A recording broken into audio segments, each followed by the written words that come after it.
Thanks for joining me again, Pisces. Dadhichi here from astrology.com.au. You know, it's May 2020 and how are you coping with this lockdown? Hopefully, judging from your horoscope here, and I'll get this moving around for you, the third house of your horoscope is really strongly activated by some surprising planets here. Third house has to do with short travels, your thinking mind. So that's getting stimulated. Hopefully you're finding a way to channel all that highly strung nervous energy, mental energy. This is an ideas segment. Here we see on the third a beautiful aspect from emotional moon and seventh house, which is the relationships you engage in, fortifying these three planets in the third house. Contracts, negotiations, short journeys, if you can get out, hopefully by the end of May, you are going to be able to utilize some of these aspects and get out and about again a lot more freely. The transit of Mars in the 12th house is still a little frustrating for you.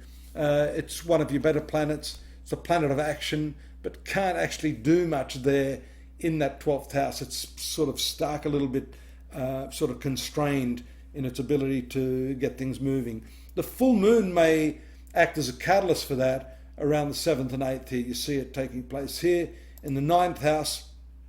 Moon is also a good planet for you, but it is not strongly placed in the sign of Scorpio. It is better in its full moon phase, but you may not be completely content or satisfied with what it's doing there. Work is highlighted around the 9th, 10th and 11th. Profits are going to pick up as this lunar phase, although it's a dark phase, swings here into the 11th house of profitability. Now, you've got a little bit of an obstacle there with Pluto, but you know, you've got Venus here also fortifying the 10th house by its glance across the heavens. There it is on the 11th, moving in the 11th, which is profitability, friendships, and some new association may be made here, judging from this contact with Pluto and Jupiter. Someone or some circumstance that can transform your thinking. Look at the aspect there to Mercury and the Sun, indicating the strong and transformative element indicated by the communications and the interplay that you have with other people. It moves to the 12th house here for a couple of days. Fortunately, that 12th house, Mars, which had been constrained earlier, as I said, moves into your sun sign. That's going to be a dynamic lift just around the middle of the month there. Needs to pick up a bit of steam. That's going to be prompted by the moon, two of your best planets here, along with your primary ruler, Neptune. This is called a Raja Yoga. In other words, a powerful combination of the three best planets in your horoscope. Are you going to capitalize on that? I hope you will. It's an important period. You've got the initiative and the drive, the willpower, and the ambition to get things happening this month. By the same token, you need to be a little bit cautious that Mars, especially when you see the red lines forming here, as we do around the 13th and 14th to the Sun, you may be a little bit accident prone, especially with these planets in the third house of short travels. Ninth house is also activated, but we have to look at these in the light of what's happening in the world generally. You're constrained by the by the lockdown, by the transport industry.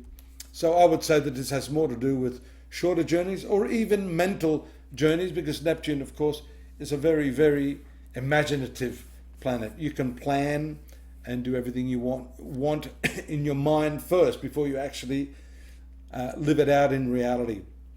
Have a look here. The big thing for you this month is family life, especially towards the end of the month, the last week of the month. There are those lovely, friendly aspects from Jupiter and Pluto and Saturn. And here the new moon in the 4th house. A whole new approach to the way you're running your domestic circumstances. A lot going on here. There could be a lot of people coming in and out. There could be family members that you're communicating with, collaborating with to improve the living space for all concerned. And so this is an important development for the month of May. Moon moves away on the 25th, but nevertheless it still leaves you with this strong force of celestial power, not only on the superficial outer level of the domestics, the home front, relationships with mother, other female and younger people of the family, of course there with the moon in the 5th house of children, but it has to do with your inner development as well. The 4th house has to do with one's moral fiber, one's inner happiness and contentment. How are you coping in yourself? The theme this month has been one of deflection. I'm going to talk a little bit more about that in one of the other videos I'm doing. But don't deflect. Bring the energy back.